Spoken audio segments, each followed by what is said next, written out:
नमस्कार, मैं हूं राहुल शर्मा। आप देख रहे हैं एसपी 9 न्यूज। स्वागत है आप सभी का हमारे इस खास प्रोग्राम में। प्रोग्राम की शुरुआत इस वक्त की बड़ी खबर से। दरअसल अगर बात करें तो सचिन पायलट और अशोक गहलोत के बीच जारी सियासी जंग अभी तक सुलझी नहीं है। लेकिन ऐसे में अगर बात करें तो राजस्थान कांग्रेस की सियासत में एक बार फिर हलचल दिखाई दी है और सचिन पायलट के साथ सोनिया गांधी दिखती नजर आई हैं। जी हाँ, सचिन पायलट की राजनीतिक शक्ति लगातार राजस्थान में बढ़ती जा रही है। राजस्थान में सचिन पायलट की राजनीतिक शक्ति को बढ़ता हुआ देखकर ही सोनिया गांधी ने अब ये फैसला कर लिया है कि वो सचिन पायलट का साथ देंगी। वो राहुल गांधी और प्रियंका गांधी को भी सचिन पायलट का साथ देने के लिए कहेंगी। दरअसल अचानक से ऐसा क्या हुआ कि बदलाव हो गया और अचानक ऐसा क्या हुआ कि सचिन पायलट के समर्थन में बात दिखती नजर आ रही है। दरअसल सचिन पायलट पहले कम बोला करते थे। सचिन पायलट गहलोत पर निशाना नहीं साधते थे, पार्टी आलाकमान को नहीं घेरते थे। इसका ही नतीजा रहा कि सचिन पायलट को लगातार दबाया जाता रहा। सचिन पायलट पर लगातार जो है गहलोत और पार्टी आलाकमान का दबाव बढ़ता गया। लेकिन जब सचिन पायलट ने देखा कि ऐसा काम नहीं चलेगा और उन्हें अपनी आवाज बुलंद करनी पड़ेगी, उन्हें ये बताना पड़ेगा कि गहलोत से ज्यादा अच्छी पकड़ उनकी है और गहलोत से ज्यादा मजबूत पकड़ उनकी राजस्थान में बन चुकी है। तो इसी को देखते हुए यहाँ पर सचिन पायलट की अगर हम बात करें तो उनको फायदा मिला, सचिन पायलट का समर्थन मिला। जी हाँ, सोनिया गांधी, राहुल और प्रियंका। खास तौर पर अगर बात करें तो फिलहाल इस वक्त राजस्थान कांग्रेस में हालात बहुत अलग हो चुके हैं। इस वक्त राजस्थान कांग्रेस में सचिन पायलट का दबदबा है। सचिन पायलट के नाम का डंका बज रहा है। सचिन पायलट के नाम का डंका बजना मतलब आप ये समझिए कि सचिन पायलट को बड़े स्तर पर फायदा पहुंचना। कुल मिलाकर सचिन पायलट की स्थिति बहुत बड़े हद तक अच्छी दिखती नजर आ रही है। सचिन पायलट को बहुत बड़े हद तक फायदा भी मिलता नजर आ रहा है। लेकिन एक बात तो है कि आने वाले समय में सचिन पायलट की अगर हम बात करें तो उन्हें कई बड़े स्तर पर फायदा मिल सकता है। कांग्रेस पार्टी आलाकमान सोनिया गांधी के अलावा पार्टी के कई नेता सचिन पायलट को समर्थन देते नजर आ रहे हैं और सबसे बड़ी बात यह है कि सचिन पायलट ने काफी हद तक ये बता दिया है कि वो पार्टी में आगे बने रहेंगे और कांग्रेस पार्टी में ही जुड़े रहेंगे। काफी हद तक ये खबरें सामने भी आ रही थी कि सचिन पायलट कांग्रेस का साथ छोड़ सकते हैं या कांग्रेस से अलग हो सकते हैं। लेकिन सचिन पायलट के साथ अब सोनिया गांधी का नजर आना, राहुल प्रियंका गांधी का नजर आना, तो ये हालात बताते हैं कि सचिन पायलट को फायदा मिल रहा है। यानी कहते मेहनत का फल मीठा होता है और सब्र किया जाए तो उसका फल और अच्छा होता है। सचिन पायलट ने सब्र किया, मेहनत करते चले गए और आज देखिए पूरे तरह से नतीजे उनके सामने हैं। पूरी स्थिति उनके साथ खड़ी हुई है और यहाँ तक कि अगर बात करें कांग्रेस पार्टी आलाकमान सोनिया गांधी ये समझ चुकी हैं कि सचिन पायलट को नाराज करना उनके लिए मुश्किलें खड़ी कर सकता है। सचिन पायलट को नाराज करना उनके लिए काफी हद तक स्थितियों को खराब कर सकता है। तो यहाँ पर कुल मिलाकर जो हालात हैं वो इस तरह के बन चुके हैं कि सचिन पायलट को तो नाराज नहीं किया जाएगा और ना सचिन पायलट को पार्टी से कहीं जाने दिया जाएगा, क्योंकि राजस्थान में कांग्रेस की सरकार गिरे ऐसा तो सोनिया गांधी नहीं चाहेंगी।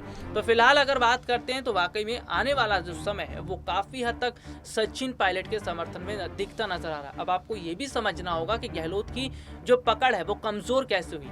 दरअसल गहलोत की पकड़ कमजोर इसलिए हुई है क्योंकि अशोक गहलोत पार्टी की अंदरूनी लड़ाई से जूझते रहे। अशोक गहलोत पार्टी की अंदरूनी लड़ाई से जिस तरह जूझ रहे थे, इसका बड़ा नुकसान अशोक गहलोत को उठाना पड़ा। अशोक गहलोत ऐसे में न जनता की तरफ ध्यान दे पाए और ना ही उन्होंने पार्टी में जो करीबी विधायक है उनकी तरफ ध्यान दिया। हालात इतने खराब होते चले गए कि अशोक गहलोत धीरे धीरे उनकी राजनीतिक पकड़ कमजोर होती चली गई और सचिन पायलट को जनता का साथ मिलता चला गया।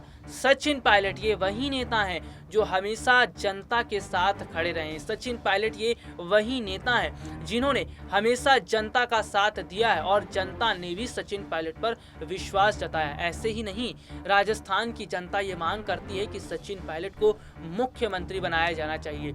सचिन पायलट को राजस्थान में बड़ी जिम्मेदारी दी जानी चाहिए। दरअसल इसके पीछे बहुत बड़ी वजह है। जी हाँ, इसके पीछे की वजह यह है कि राजस्थान की जनता खुलकर ये बोलती है कि सचिन पायलट उनके युवा नेता हैं, सचिन पायलट युवा हैं, बहुत मेहनत कर रहे हैं, पार्टी में काफ़ी वर्षों से जुड़े हैं और उन्हें जिम्मेदारी मिलनी चाहिए। तो ये होता है जनता और एक नेता के बीच प्यार। जी हाँ, आज यही प्यार है जो सचिन पायलट को बहुत ऊपर तक लेकर जा रहा है। हालांकि अगर बात करें तो राजस्थान कांग्रेस में अशोक गहलोत अब ये खुद मान रहे हैं कि उनकी स्थिति कमजोर हो चुकी है। राजस्थान में अशोक गहलोत की स्थिति कमजोर होना ये बताता है कि अशोक गहलोत अब अपने पांव पीछे हटाते नजर आ रहे हैं। आने वाले समय में अशोक गहलोत खुद ही सचिन पायलट को जिम्मेदारी सौंप सकते हैं। वहीं अगर उत्तर प्रदेश भी चलते हैं तो उत्तर प्रदेश में भी सचिन पायलट को बड़ी जिम्मेदारी देने का मन बनाया जा रहा है। देखिए इस वक्त क्या है कि उत्तर प्रदेश का विधानसभा चुनाव जीतना कांग्रेस पार्टी के लिए बहुत ज्यादा जरूरी है।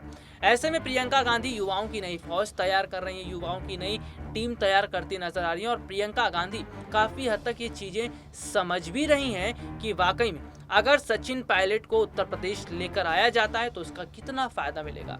अगर सचिन पायलट को उत्तर प्रदेश में लाया जाता है तो काफी हद तक स्थितियां बदलेंगी, काफी हद तक तस्वीर बदलेंगी। और वाकई में यहाँ पर अगर हम बात करें ना तो सचिन पायलट एक ऐसे नेता हैं जिनकी लोकप्रियता राजस्थान तक ही सीमित नहीं है बल्कि पूरे देश में जाने जाते हैं। पूरे देश में सचिन पायलट की एक अलग ही छाप है, पूरे देश में एक अलग ही सचिन पायलट की लहर दिखती नजर आ रही है। तो यहाँ पर तमाम तरह के हालात हैं, यहाँ पर तमाम तरह की स्थितियां हैं जो इस और इशारा कर रही हैं कि सचिन पायलट को मौका मिलना चाहिए।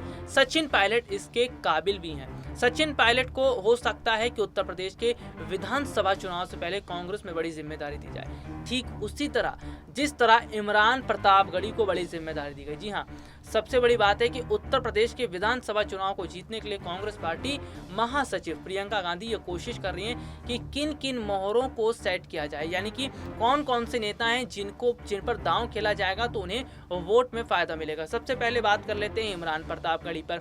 इमरान प्रतापगढ़ी मुस्लिमों का बहुत बड़ा चेहरा है, बहुत बड़े शायर हैं, देश विदेश से लोग उन्हें सुनने आते हैं। तो जाहिर सी बात है इमरान प्रतापगढ़ी पर दांव खेला गया। सचिन पायलट गुर्जर समुदाय से हैं, पश्चिमी उत्तर प्रदेश पूरा जाट लैंड कहलाता है। तो यहाँ पर पश्चिमी उत्तर प्रदेश के किसानों को लुभाने के लिए सचिन पायलट को तैयार किया जा रहा है। और अब बात आती है ब्राह्मण चेहरों की। उत्तर प्रदेश में बड़े हद तक ब्राह्मणों की बहुत बड़ी संख्या है और ब्राह्मण चेहरों को लुभाने के लिए कांग्रेस पार्टी आलाकमान सोनिया गांधी, राजीव शुक्ला और ऐसे तमाम नेता हैं जिन पर दांव खेल रही। तो यहाँ पर धर्म जाति के हिसाब से काम किया जा रहा है क्योंकि उत्तर प्रदेश की राजनीति जाति के आधार पर बटी हुई है। उत्तर प्रदेश की राजनीति जाति के आधार पर जिस तरह बटी है उससे साफ पता चलता है कि आने वाले समय में कांग्रेस पार्टी को बड़े स्तर पर फायदा मिल रहा है। आने वाले समय में कांग्रेस पार्टी को बड़े अंतर से चुनाव में जीत मिल सकती है। तो यहाँ पर इस तरह के हालात बन चुके हैं। लेकिन एक बात जो है वो ये है कि कांग्रेस पार्टी अब पहले से बेहतर प्रदर्शन करती नजर आ रही है। पहले की बात और थी कि पार्टी काफी हद तक कमजोर थी, पहले की बात कुछ और थी कि पार्टी में युवाओं को जगह नहीं दिया जा रहा था। तभी वजह थी कि ज्योतिरादित्य सिंधिया जैसे नेताओं ने पार्टी का साथ छोड़ दिया, जितिन प्रसाद जैसे नेताओं ने पार्टी का साथ छोड़ दिया। लेकिन आज स्थिति बदली है, कांग्रेस को फायदा होगा। चलिए आज के लिए इतना ही, आपसे फिर मुलाकात होगी, तब तक के लिए इजाजत दीजिए, नमस्कार।